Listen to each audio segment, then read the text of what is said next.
ம்?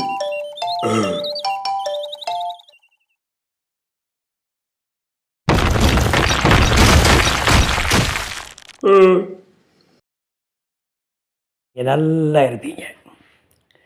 இந்த நாளிலும் நம்முடைய வீடு எப்படி இருக்க வேண்டும், நமக்கு வருகிற மனைவி எப்படி இருக்க வேண்டும் என்பது குறித்து சில கேட்ட கதைகள், சில பொன்மொழிகள் அவற்றை வைத்து நான் உங்களோடு பேச விரும்புகிறேன். வாயாடி மனைவி அடங்காதவளாய் இருக்கிறாள் என்று நீதிமொழிகள் 9:13 எழுதப்பட்டிருக்கிறது. அது சாலமன் ராஜா எழுதிய ஒரு பழமொழி. வாயாடி மனைவி அமைதி விரும்புவதில்லை, அவள் எப்போது வாயாடிக்கொண்டே இருப்பாள் என்பது குறித்து பேசப்படும். சில வீடுகளில் மனைவியாகப்பட்ட வாய்த்திருக்கிற மனைவி எப்போதும் தொடர்ந்து பேசிக்கொண்டே இருப்பார்கள். எதை செய்தாலும் தப்பு, அங்கே பார்த்தா தப்பு, இங்கே பார்த்தா தப்பு, அதை செஞ்சால் தப்பு, இதை செஞ்சால் தப்பு, என்ன செஞ்சாலும் தப்பு தப்பு தப்பு தப்பு. என்னத்தை உங்கள் அம்மா வளர்த்துட்டு உங்களை, ஐயோ ஏண்டா உங்களை கட்டணும் அப்படிங்கிற மாதிரி பேச்சுக்கெல்லாம் வந்து கொண்டே இருக்கும். யாரை பார்த்தாலும் சண்டை போடுவாங்க. நம்ம வீட்டுக்கு யாராவது வந்தால் சண்டை போடுவாங்க. கணவனுடைய உறவினர் வந்தால் சண்டையோ சண்டை, சொல்லவே வேண்டாம். இந்த மாதிரியான ஒரு வாயாடி பெண்ணோடு இருக்கிறத விட மூளையில் அடங்கி இருப்பது நல்லது. அதையும் சொல்கிறார் சாலமன், சொல்கிறார், வாயாடி மனைவியோடு இருப்பதை விட ஒரு மூளையில் அடங்கி படுத்திருப்பது நல்லது என்று சொல்லியிருக்கிறார். அதனால் அனுபவிச்சர் போட்டிருக்குது. நம்முடைய மனைவி எப்படி இருக்கிறார்? நான் முதல்ல 2-3 நாட்களுக்கு முன்னே சொன்னேன், பொத்தி என்ற மனைவி வீட்டை கட்டுகிறாள் என்று. ஆனால் வாயாடி மனைவி என்ன செய்யப் போகிறாள்? எப்படி அவள் வாயை அடக்குவது? எப்படி நாம் ஏதாவது பேசினால் இன்னும் 2 திரும்பி வந்துகிட்டே இருக்கும். அப்போ நாம் தான் கணவனாகப்பட்டவன் பேசாமல் இருந்து விடுவான். ஆனால் கேட்ட கதையில் ஒன்று சொல்ல நான் விரும்புகிறேன்.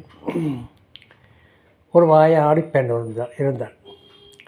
அவள் ஊர் பூரா வாயர், யார் வந்தால் வாயடிக்கிறவளான். அவளால் அப்போ கூட யாருமே பேசுவதே நிறுத்தி விட்டார்கள். கடைசியில் யார் கல்யாணத்துக்கு வந்தாலும் ஊரில் சொல்லி பண்ணி, இந்த பொண்ணையா நீ கல்யாணம் முடிக்க போகிற அப்படி என்று வயது ஆகிக்கொண்டே இருக்கு. ஒரே ஒருவன் வந்தான். வந்தவன் கல்யாணம் முடிக்கிறதுக்கு ரெடி ஆகிவிட்டு அவனுடைய பத்திரிகையெல்லாம் ஒவ்வொரு வீட்டுக்காக கொடுக்கும்போது அவரை போய் எல்லோரும் சொன்னாங்க, உனக்கு வேறு பொண்ணே கிடைக்கலையாப்பா, 60 வயதானாலும் இந்த காலத்தில் உனக்கு அப்போவே வேறு பொண்ணு கட்டியிருக்கலாம்பாங்க. அவன் கட்டி 5-6 குழந்தை பெற்றுருவான். அந்த குழந்தைகளுக்கு குழந்தை பிறந்திருக்கு. ஆனால் அதை சொல்லிட்டு இன்னும் இருப்பார்கள். இப்படி இருக்கும்போது அவனுக்கு கல்யாணமாகி வந்தவுடன் உடனடியாக கல்யாணம் ஆயிற்று. வீட்டுக்கு போகிறதுக்கு உடனே குதிரை வண்டியில் ஏறினார்கள். ஏறும்போதே இவள் பேசினாள், என்ன இந்த குதிரை ஓட்டிட்டு வந்திருக்கீங்க, என்ன இப்படி இருக்கிறீங்க அப்படி இருக்கிறீங்க, வாயாடிட்டே வந்தாள். இதே சமயத்தில் அந்த குதிரை கொஞ்சம் எடக்கு முடக்கு பண்ணிச்சு, ஓடுவது கொஞ்சம் திமிர் பண்ணிச்சு. அவர் பார்த்தார், உடனே குதிரையை அடக்கினார். First warning.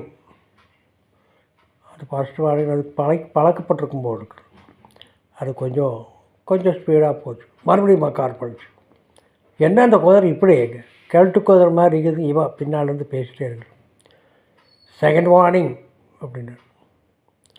மறுபடியும் குதிரை சொன்னபடி கேட்கல. 3வது வார்னிங்னார். 3வது மக்கார் பண்ணிச்சு. 3வது வார்னிங். அது கேட்கல. உடனே துப்பாக்கி எடுத்து ஷூட் பண்ணார். குதிரை செத்து போச்சு. என்ன இப்படி பண்ணிட்டீங்க அப்படி பண்ணிட்டீங்க என்று இவள் எகிற ஆரம்பித்தாள். First warning. அவளுக்கு புரிஞ்சு போச்சு. 3வது வார்னிங் நம்மளை சுட்டு கொண்டு ஓடுவான்னு. செகண்ட் வார்னிங் சொன்னபோது பேச்சை அடக்கிட்டு அப்பிருந்து வாயை திறக்காமல் போயிட்டான். எந்த விதத்தில் குதிரை அடக்க வேண்டும் என்பது குதிரைக்காரனுக்கு தெரியும். அதுபோல் நான் இதுக்கு பதில் கூறவில்லை. அவரவர்களே அந்த விடையை நீங்களே பொருத்தி கொள்ளுங்கள் என்று கூறி இந்த தியானத்தை நான் முடிக்கிறேன். நான் மீண்டும் நாளை உங்களுக்காக நான் ஒரு நிமிடம் ஜெபிக்கப் போகிறேன். நல்ல தெய்வமே, கேட்ட கதையின்படி எல்லா ஆண்டவரே, கணவன் மனைவி ஒன்றாக சென்று அவர்களுக்குள் வருகிற குழந்தை தானத்தை நீர் கொடுத்து இவர்கள் பிள்ளைகளின் பிள்ளைகளை பார்க்க தகுந்த அளவு கர்த்தாவே இவர் குடும்பத்தை ஆசீர்வதியும் ஆண்டவரே. எல்லாவற்றிலும் ஆசீர்வதியும். நிறைவான சமாதானத்தோடு நடத்தும். இயேசுவின் நாமத்தில் நல்ல பிதாவே. இப்போ லைக் பண்ணுங்கள், ஷேர் பண்ணுங்கள், சப்ஸ்கிரைப் பண்ணுங்கள்.